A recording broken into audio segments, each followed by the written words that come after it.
I mean, are they going to let Trump be president? Of course. I mean, look, if, they protested him, they called him names.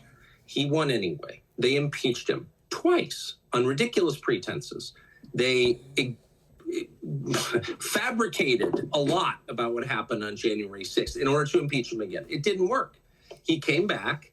Then they indicted him. It didn't work. He became more popular. Then they indicted him 3 more times, and every single time his popularity rose. So if you begin with criticism, then you go to protest, then you go to impeachment, now you go to indictment, and none of them work, what's next? I mean, graph it out, man.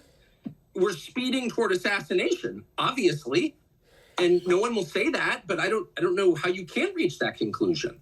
You know what I mean? Like, they have decided, permanent Washington, both parties have decided that there's something about Trump that's so threatening to them, they just can't have him. I mean, they're putting him on trial in March of next year in the J6 case, which basically consists of trying to send him to prison for the rest of his life for complaining about the last election. That's literally what it is. Again, if this were happening in Moldova, the State Department would issue an all-hands-on-deck order to let the world know this is not a legitimate government. And yet, our government is doing it. It's like it's really hard to overstate how bad this is. And I don't know where it's going, but there's a collision that's clearly imminent. And by the way, the president is senile in a way that's impossible to deny.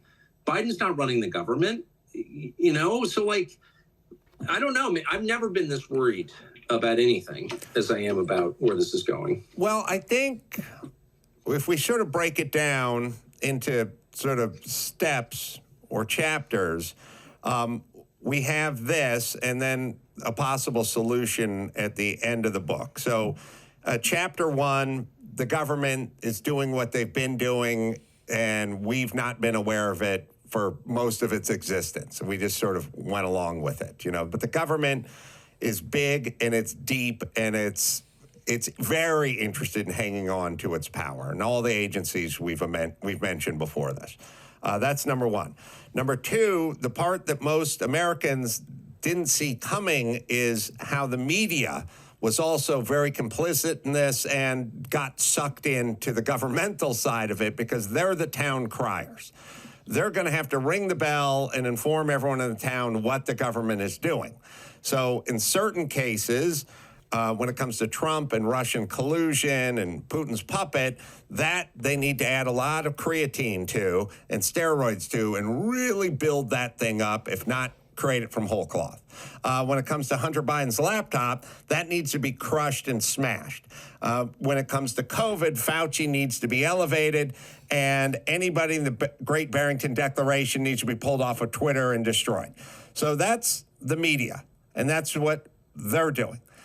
Then that trickles down to the people. And then when you talk to most people, they're really just saying what they heard from the media, who they think is unbiased, but is really doing the work of the government. So now we have a triple threat. We have the government doing what they need to do. They have the media with their marching orders. And then there's the good people of the village who really don't know what's going on. They just watch CNN or they watch Rachel Maddow talk to Chuck Schumer, and they go, well, that must be the way it is, and they get sucked into it and almost can't be blamed because they're more naive than they are evil, for sure, the average citizen.